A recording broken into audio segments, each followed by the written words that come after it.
Hello friends, আপনাদের সকলকে আবার একটি নতুন আনবক্সিং ভিডিওতে স্বাগতম। তো ফ্রেন্ডস, আজকের ভিডিওতে বেসিক্যালি আমরা আনবক্স করতে চলেছি এই ফ্রন্টেকের তরফ থেকে কিবোর্ডটি। এটি কিন্তু কোনো স্পন্সর্ড ভিডিও না, এটি কিন্তু নর্মালি আমি ইউজ করার জন্য কিবোর্ডটি পারচেস করেছিলাম।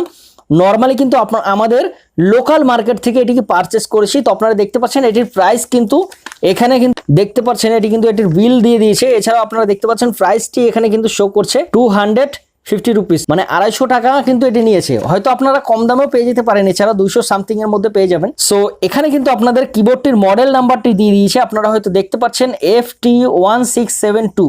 ওকে, এছাড়াও কিবোর্ডটির যদি ব্যাক সাইড আপনাদেরকে দেখাই, সেক্ষেত্রে আপনারা এখানে দেখতে পাচ্ছেন কিবোর্ডটির স্পেসিফিকেশন কিন্তু এখানে দিয়ে দিয়েছে। এখানে কিন্তু টোটাল 104টি কিস এই কিবোর্ডটিতে প্রোভাইড করা হয়েছে। এছাড়াও কিন্তু সমস্ত স্পেসিফিকেশন গুলো এখানে কিন্তু শো করছে, চাইলে কিন্তু আপনারা সমস্ত কিছু দেখে নিতে পারেন। ওকে, সো এছাড়াও কিন্তু এটি টোল ফ্রি নম্বর দিয়ে দিয়েছে, আপনারা কিন্তু চাইলে কোম্পানির কাস্টমার কেয়ার নাম্বারে কিন্তু আপনারা কল করে সমস্ত ইনফরমেশন জেনে নিতে পারেন। তো এই সাইডে যদি আপনাদেরকে দেখাই, তো আপনারা এখানে দেখতে পাচ্ছেন কিবোর্ডটির কিন্তু প্রাইস এখানে দিয়ে দিয়েছে 375 রুপিস। বাট আপনাদের কিন্তু প্রাইসটি আমি দেখে দিয়েছি কত টাকা দিয়ে আমি কিনেছিলাম।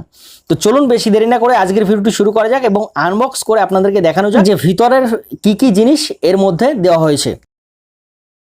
তো ফার্স্ট অফ অল আপনাদেরকে আনবক্সিং করে এখন আমি আপনাদেরকে দেখাচ্ছি। তো আপনারা এখানে দেখতে পাচ্ছেন এটি সাইডে স্লাইড করেই কিন্তু আপনাদের সামনে ওপেন হয়ে যাবে।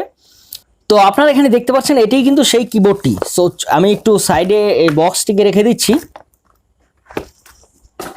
তো এছাড়া আপনারা দেখতে পাচ্ছেন এটি কিন্তু প্লাস্টিকে মোড়া ছিল, তো প্লাস্টিকটা আমি সরিয়ে দিচ্ছি। এবার কিন্তু আপনারা দেখতে পাচ্ছেন এটি কিন্তু সেই কিবোর্ডটি। ওকে, সো এটি কিন্তু খুব সফট একটি কিবোর্ড। নর্মালি কিন্তু আপনারা নর্মাল ইউজের জন্য এটি কিন্তু ব্যবহার করতে পারবেন। খুবই ভালো একটি কিবোর্ড, কম দামের মধ্যে কিন্তু খুবই ভালো একটি কিবোর্ড প্রোভাইড করেছে। আপনারা যদি মনে করেন আপনাদের ফোনে ব্যবহার করবেন, সেক্ষেত্রে কিন্তু one of the best keyboard আমি এটিকে মনে করি, কারণ কি এটি কিন্তু কম বাজেটের মধ্যে খুব ভালো একটি কিবোর্ড প্রোভাইড করেছে ফ্রন্টেকের তরফ থেকে। তো আপনারা এখানে দেখতে পাচ্ছেন ব্র্যান্ডিং রয়েছে ফ্রন্টেকের।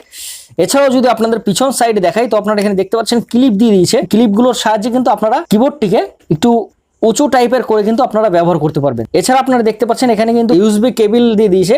এটি কিন্তু আপনাদের কম্পিউটারের সাথে, এছাড়াও কিন্তু আপনাদের ফোনের সাথে কানেক্ট করতে হবে। ফোনের সাথে কানেক্ট করতে গেলে কিন্তু আপনাদের এই যে দেখতে পাচ্ছেন ইউএসবি যে পোর্টটি আছে, তো এইটির সাহায্যে কিন্তু আপনাদের ফোনের সাথে কানেক্ট করতে হবে। তো আপনারা জাস্ট এটিকে এখানে অ্যাটাচ করে দেবেন এবং এই সাইডে যে কেবলটা দেখতে পাচ্ছেন এটি কিন্তু আপনাদের ফোনের সাথে কানেক্ট করতে হবে। আপনাদের যদি কিবোর্ডটি ফোনের সাথে কানেক্ট করতে চান, সেক্ষেত্রে যদি আপনাদের ফোনটি সি টাইপের কর্ড হয়ে থাকে, তাহলে কিন্তু আপনাদের সি টাইপের ইউএসবি কেবল কিন্তু আপনাদেরকে পারচেস করতে হবে। তো এটি কিন্তু নর্মালি আপনারা 50 থেকে 60 টাকার মধ্যে পেয়ে যাবেন, খুবই ভালো কেবল। তো বেসিক্যালি আপনাদেরকে আমি দেখাচ্ছি। তো আপনারা এখানে দেখতে পাচ্ছেন এখানে কিন্তু সমস্ত নাম্বার প্যাডগুলো কিন্তু অটোমেটিকলি আপনারা টাইপিং করলে হয়তো বুঝতে পারছেন কতটা আওয়াজ প্রোভাইড করছে। খুবই ভালো একটি কিবোর্ড কম দামের মধ্যে। আপনারা যদি কিবোর্ডটির সাহায্যে গেমিং করতে চান, সেক্ষেত্রে কিন্তু খুবই ভালো গেমিং পারফরমেন্স দেবে আপনাদেরকে, আমি মনে করি। সো ফ্রেন্ডস, আজকের ভিডিওতে এই পর্যন্তই দেখালাম। তো আশা করছি আপনাদের ভিডিওটি ভালো লেগেছে। ভিডিওটি যদি ভালো লেগে থাকে তাহলে প্লিজ একটি লাইক দেবেন এবং বন্ধুদেরকে বিশেষ করে শেয়ার করবেন যারা গেম খেলতে প্রচুর ভালোবাসেন। তাদের জন্য কিন্তু খুবই ভালো একটি কিবোর্ড কম দামের মধ্যে আপনারা পেয়ে যাচ্ছেন। তো দেখা হবে নেক্সট ভিডিওতে। ততক্ষণ সকলে ভালো থাকবেন, সুস্থ থাকবেন এবং ডিএম টিপস 98 ইউটিউব চ্যানেলের সাথে সবসময় জুড়ে থাকবেন। ধন্যবাদ।